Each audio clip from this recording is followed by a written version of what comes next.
Bom dia, muito bom dia. Está no ar o Jornal do Boris. O Jornal do Boris é um sobrevoo pelos principais acontecimentos do Brasil e do mundo a partir das primeiras páginas dos jornais. Olha, tem uma coisa que não está nas primeiras páginas que deve acontecer hoje. Deve, não é certo? A partir das 10 horas da manhã, a CCJ se reúne, a CCJ do Senado, para votar uma nova lei antidrogas.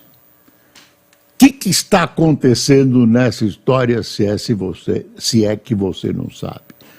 O STF está decidindo a esse respeito também. Está trancado o processo lá, alguém pediu vista, o ministro Toffoli pediu vista, então está parado, mas o placar é favorável a uma espécie de liberação da maconha, é só maconha. E falta deliberar quanto representa a maconha para uso pessoal, em termos de gramas, e quanto representa para qualificar o portador como traficante. E aí, o Congresso, que acha que o STF avançou demais, eu também acho, porque não é função do STF legislar, e aí é uma legislação mesmo, né? No STF ninguém foi eleito, os deputados, os senadores têm mandato para ser eleito. Ah, é defeituoso, tudo bem, muda a lei. Mas a função básica do STF é uma função constitucional, claro que espirra um pouco para fora, até tem justificativas. Mas de uns tempos para cá eles começaram a legislar mesmo. Virou uma espécie de Congresso do B, Congresso político, que até admite que um ministro, né, decida sobre fatos extremamente importantes, como o Toffoli, que decidiu sobre multas das empreiteiras no caso da Lava Jato.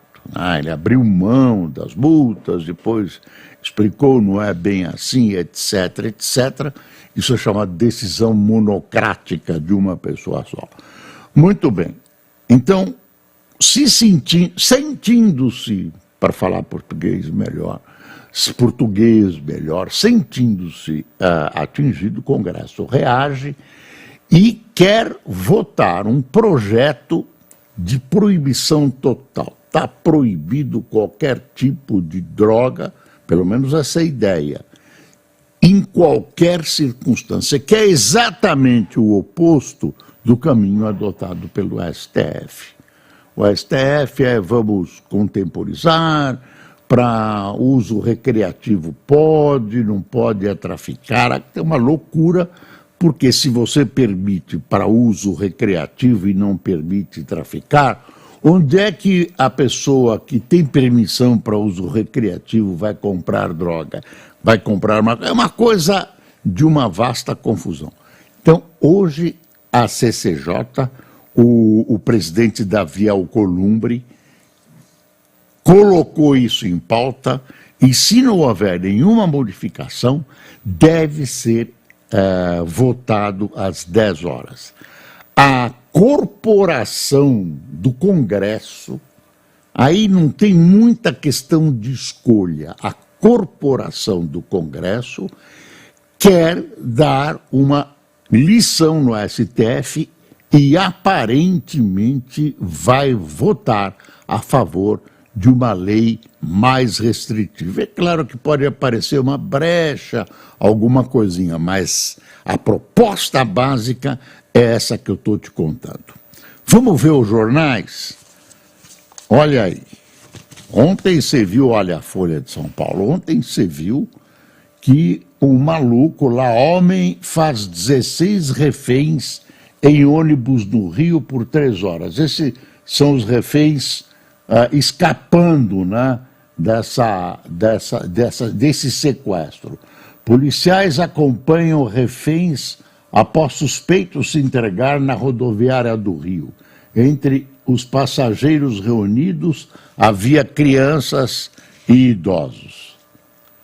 Caramba! Agora, espero que ele não seja solto ou ele não vá passear de ônibus na primeira saidinha. Ah, na saidinha, você vai visitar a mamãe e o papai? Não, eu vou dar um passeio de ônibus. Tem essa foto, o Estadão publicou outra foto. Isso foi largamente difundido pela televisão, é o pessoal se arrancando. Sequestro, tiros e pânico no terminal rodoviário do Rio. Tem um ferido em estado grave, levou até um tiro no coração. Hoje eu fui informado que ele tomou 6 bolsas, houve uma transferência de 6 bolsas de sangue para que ele pudesse sobreviver, mas a situação dele é muito, muito grave. Aí o Estadão conta assim: por cerca de 3 horas, um homem de 29 anos manteve ontem 16 reféns em um ônibus intermunicipal. Antes de se entregar, o criminoso feriu 2 pessoas, uma delas com gravidade. Suspeita-se de que ele imaginou estar sendo seguido por policiais à paisana. Imagine, policiais à paisana vão seguir um cara desse. Não segue nem quem deve ser seguido. PT só... Há policiais muito bons, cumpridores das suas tarefas. É a maioria deles, mas há policiais problemáticos, como diz um amigo meu. Bom, essa é a Folha e tem o Valor também. Olha aí, o Valor é uma coisa mais específica para advogado, mas se você tem herança, olha aí.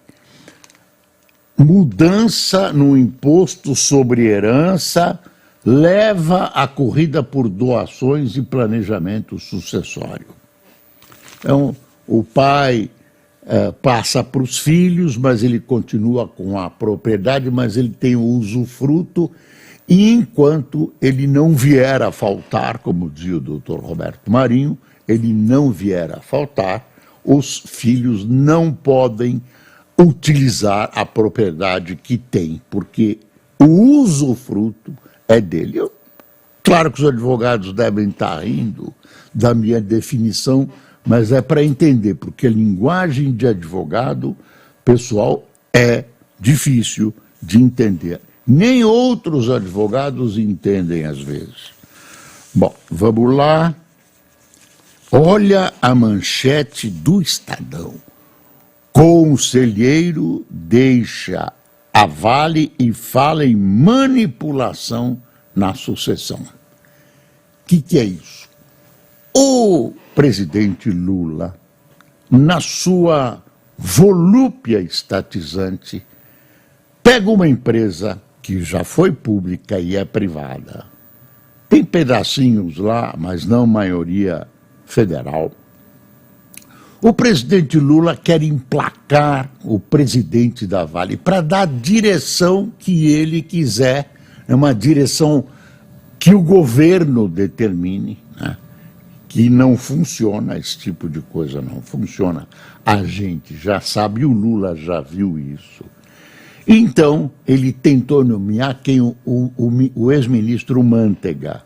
Ex-ministro Mantega, que tem uma série de problemas, teve problemas, a Lava Jato mostrou, mas quebraram o galho. Quer dizer, quebraram o galho, não, enfim, isentaram ele de culpa, ele virou bonzinho de novo. E aí o PT diz que é uma tremenda injustiça e querem o Mantega na presidência da Vale. Aí, deixa disso, tal, parece que estava tudo terminado. Não, continua a pressão. Diz o Hélio Gaspari, o presidente Lula está usando a sua cavalaria contra a Vale. Então, daqui, ó, contra a diretoria da Vale. Aí um conselheiro deixa a Vale e fala em manipulação na sucessão. Marcada pela tentativa de interferência política do governo, tumultuada a sucessão na direção da Vale vive um novo capítulo com a renúncia do conselheiro independente José Luciano Duarte Penido. Em sua carta de saída, Penido escreveu que o processo de escolha do novo presidente da mineradora, privatizada em 97, estaria sendo conduzido de forma manipulada e não atende ao melhor interesse da empresa e ainda sofre evidente e nefasta influência política. É o Lula. E aí a sociedade brasileira tem que dar uma resposta. E o mesmo, uma coisa parecida acontecendo na Petrobras. Naquela reunião que teve anteontem, o Lula chama um, chama outro. O ministro que segue, o ministro Silveira das Minas e Energia, que segue cegamente a orientação do Lula, está brigando com o presidente da Petrobras. O presidente estava na marca de pênalti, mas vai ficar mais algum tempo. Apresentou um projeto de investimento, o Lula deu uma recuada, o Fernando Haddad entrou lá, botou panos quentes. Mas esses dois casos juntados mostram de novo a volúpia, estatizante deste governo.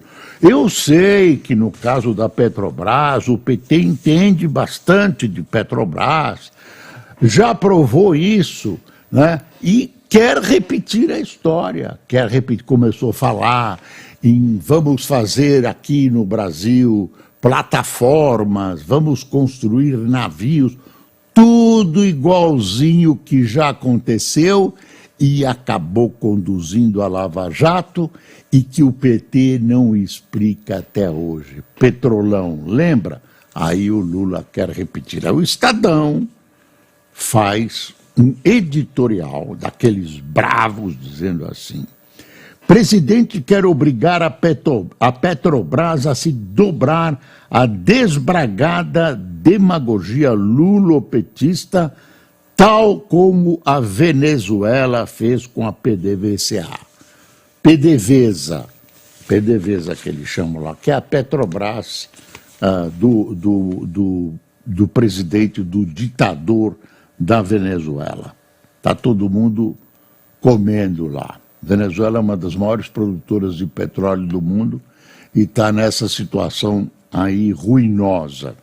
E ainda tem um governo do Maduro que está promovendo eleições que só a vovó de Taubaté, que no caso é o nosso querido presidente, acredita. E os áulicos lá que acreditam que vai ser séria essa eleição e tudo.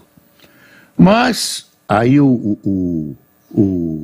tem uma entrevista do Samuel Pessoa, que é um economista importante.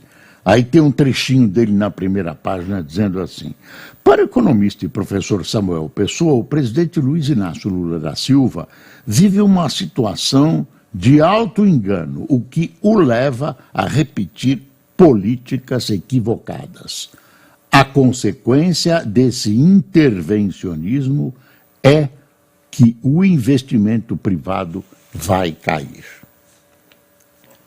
Isso sem contar, se tudo se repetir de novo. Agora, aí o Lula, depois dessa reunião e tal, e aí o Fernando Haddad e tal, e aí disseram: olha, vamos colocar um representante da Fazenda para acompanhar a Petrobras. Então, um dos conselheiros será o segundo do Fernando Haddad, eu sempre lembro do Fernando Henrique, será o segundo do Fernando Haddad no Ministério da Fazenda, que vai ocupar um lugar de conselheiro para ficar de olho na Petrobras, para ter uma integração assim. Agora, aí, a partir disso, segundo o que se diz por iniciativa do Lula, ele resolveu mexer com os conselheiros das diversas estatais.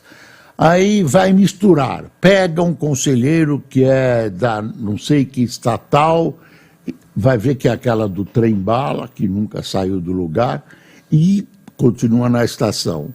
E aí põe em outra estatal, faz uma mistura, um rock, como se diz em xadrez. É mais ou menos rock. Troca, põe um aqui, bota um lá. Isso é para refrigerar, refrescar as estatais. O cara nunca viu um banco, vai para um banco. Enfim,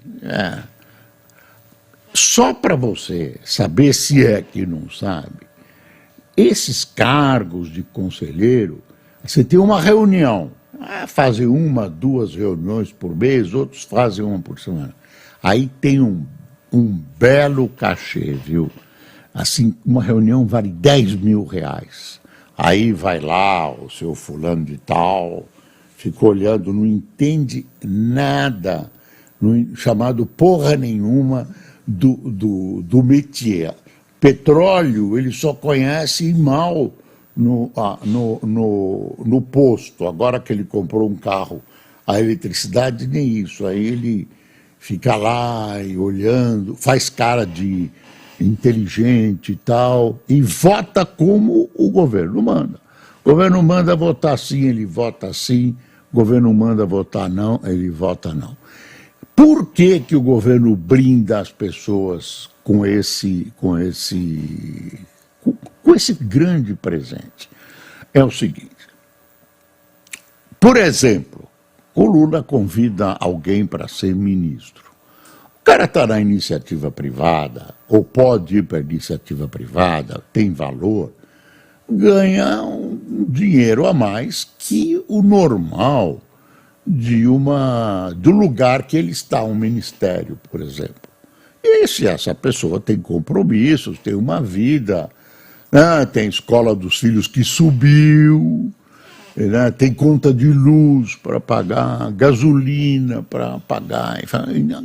Aí esse cara não quer vir para o governo, mas aí você coloca ele numa dessas estatais e aumenta o salário dele. É isso.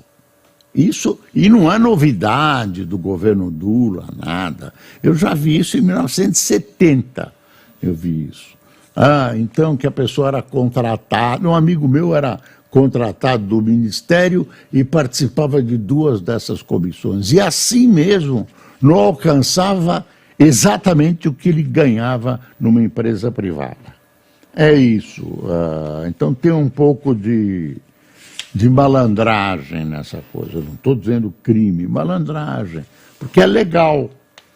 Aí todos, não, essa despesa é legal, você vai ver. Não, nós cumprimos aqui na Petrobras exatamente os ditames do nosso catálogo aqui de nosso regulamento e pagamos, então não tem nada a reclamar. Tem, porque tinham prometido, tinham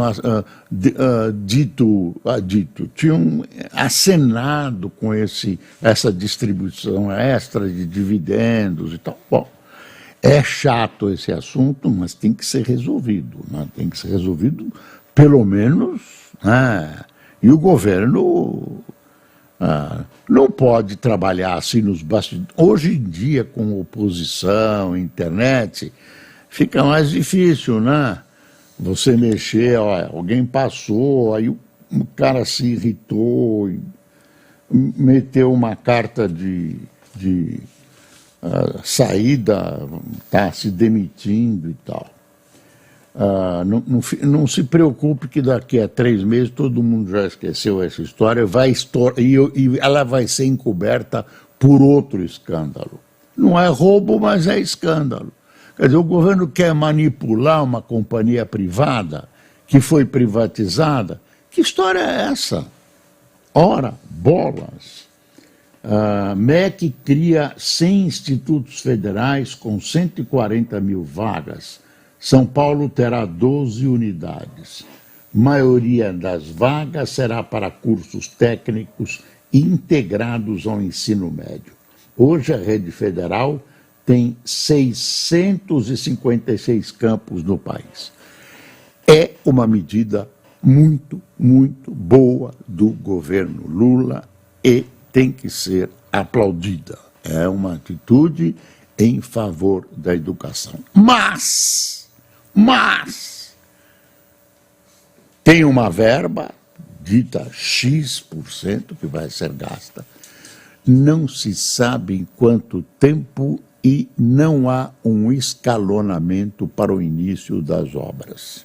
Então, prestemos atenção, porque esse tipo de anúncio, esse anúncio foi feito um pouco para abafar a queda na popularidade do Lula. Aí faz esse anúncio bonito na educação. Olha, vamos fazer esse anúncio, até o Boris vai aplaudir. É para aplaudir mesmo. Agora, tem que sair do papel. Mas não tem o planejamento necessário. A gente vê que não... Será que esconderam da gente? Não tem. O Estadão nota isso, né? O Estadão, na matéria, na reportagem a esse respeito, dá destaque, porque é importante, vai criar postos para alunos, vagas para alunos de caráter técnico, faz junto com o curso normal, enfim, é uma coisa muito boa se for realizada, se não for apenas propaganda. E agora, perto da eleição, a gente fica de cabelo em pé. Aí o Estadão, olha o editorial, Lula é isso aí. Sejamos claros, é disso que se trata. 2 pontos. O presidente quer obrigar a Petrobras a se dobrar à desbragada demagogia lulopetista, tal como foi feito na Venezuela chavista com a PDVSA. Viu? É uma coisa que a gente precisa vigiar. Aí que é função de deputado e senador. Vigia, não se submete. Cadê? Vamos cobrar. Não é à toa que tem esqueletos de obras e tal. Ontem, num dos jornais, acho que foi no Jornal Nacional, passou uma obra viária eu esqueci como chama, de via exclusiva de ônibus em Goiânia, que atravessa a cidade. Faz 15 anos que está lá a obra, e é bonito, o que está pronto é bonito. São obras que nunca terminam, ficam paradas, viadutos que ligam nada com nada. Aí um dia tinha um almoço que eu estava ainda na Folha, toda sexta-feira a gente fazia almoço e ouvia alguém. Tinha lá um dissidente cubano, mas falando de Cuba do Batista, anterior ao Fidel Castro. Ele disse, olha, senhores, Cuba era um lugar muito corrupto, aqui entre nós ainda era muito corrupto, e aí o que acontecia? Tinha preço maior para fazer as pontes, por exemplo, uma ponte, você marcava um lugar lá, nem sempre precisava tanto da ponte, e aí você fazia um sobrepreço, todo mundo ganhava um dinheirinho, né? Aí depois esgotaram-se as possibilidades de construção de ponte, não cabia mais ponte, aí resolveram fazer mais pontes, não acharam outro jeito. E o que fizeram? Eram pontes sobre o nada, não tinha nem rio embaixo. Eram essas as concorrências públicas de antanho em Cuba. Aí fizeram a revolução, tiraram o Batista. Olha Cuba, era um prostíbulo, era tudo que você quiser. Mas Cuba, na época do Batista, tinha o PIB maior que o da Espanha. Maior. Confere, meu filho, confere. Maior que da Espanha. Hoje, ó, Cuba foi decidido. Aí põe a culpa nos Estados Unidos. Culpa aos Estados Unidos, que barra as nossas pretensões e tudo isso. E o pessoal continua fugindo de barco de Cuba, morrendo no meio do caminho, indo para procura de liberdade, porque não há liberdade em Cuba. Outra coisa, CCJ analisa elevação de penas. Parte da comissão já defende anistia para 8x1. Quem assumiu foi a dona Caroline de Tone, uma deputada bolsonarista, assumiu a presidência da CCJ. Qual é a importância dela? Dentre outras, ela faz as pautas, ela aprova as pautas. Então, vai a elevação de penas, quer ver? A primeira sessão do ano do principal colegiado temático do Congresso discutiu ontem projetos da bancada da bala. Em sua estreia como presidente da Comissão de Constituição e Justiça da Câmara, a deputada Caroline de Tone, do PL de Santa Catarina, incluiu na pauta 3 propostas que endurecem penas de crimes como estelionato, ao mesmo tempo que a parlamentar bolsonarista deu prioridade ao debate sobre punições mais severas para os integrantes, punições mais severas para alguns tipos penais. Parte dos integrantes da CCJ se manifestou publicamente a favor da anistia para 8 de janeiro, que já teve réus condenados até 17 anos de prisão por crimes como golpe de Estado.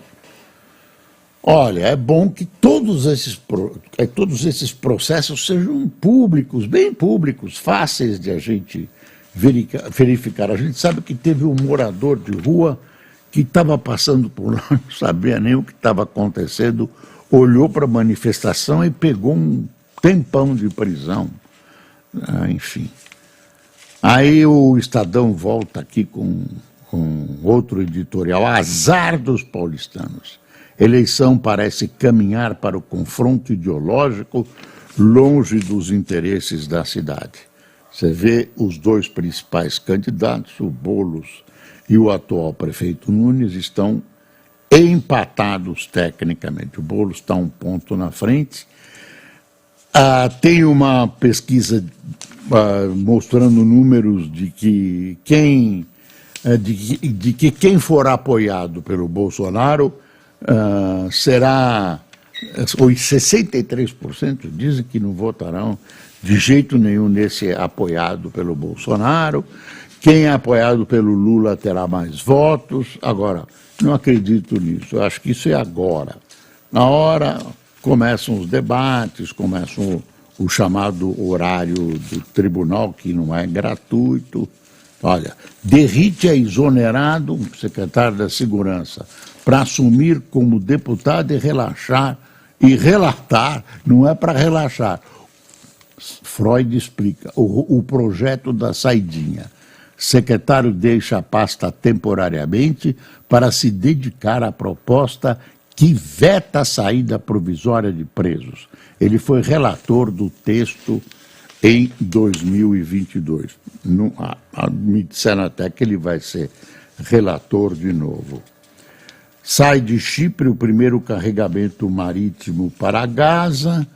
OTAN deve subir gasto com defesa para 3%. Em Israel está se preparando contra o que o Biden quer. O Biden já reafirmou que não quer esses ataques do Sul, que seriam uma catástrofe para as pessoas. E os russos continuam invadindo. Teve uma resposta do Papa aí, o ministro de Relações Exteriores do Papa disse, olha, não é bem assim. O Papa fala que essa bandeira branca que ele pediu para a Ucrânia, primeiro é dirigida aos invasores. Não são essas as palavras, mas são as palavras dele. E até a Dinamarca vai mandar um pouco de dinheiro para armas na Ucrânia. Os Estados Unidos liberou 60 milhões, não sei quanto, liberou uma porcaria. Fica a impressão que estão abandonando a Ucrânia, não sei. não tem autorização para isso e pronto. E, para agradar você no final, inflação oficial acelera em fevereiro e fecha em 0,83. A inflação acelerou com um crescimento dos alimentos, índice de preço ao consumidor amplo acelerou em fevereiro e fechou o mês em 0,83%, segundo o IBGE. O resultado foi impulsionado por reajustes na educação, preços de alimentos ainda elevados e alta da gasolina causada pelo ICMS. Esperavam 79 e veio 83. Parabéns a todos nós. E agora, a parte mais importante do jornal, com o nosso agradecimento pela sua presença no jornal e no nosso cafezinho, das seguintes figuras ilustres: Alzira Maria, Isabelle Souza, Nilson Fonseca, Osíris Arruda, Célio Aparecido, Ivan Castilho, Masaki Takayama, Celino Sodré, Glória Marins, Milton Cruz, não é Newton Cruz, que é outra pessoa, já se foi, Milton Cruz, Nunes Lima, Ralph Veiga, Rubem Casagrande, Darcy Pierre, Kleberson, Maria Ermelinda, de Guaratuba, Paraná, Torquato Godoy, de Santa Bárbara do Oeste, e Nazareno de Oliveira, de São Joaquim, Santa Catarina, onde neva. Pessoal, muito obrigado, até amanhã e lembre-se, é preciso passar o Brasil a limpo. Bom dia.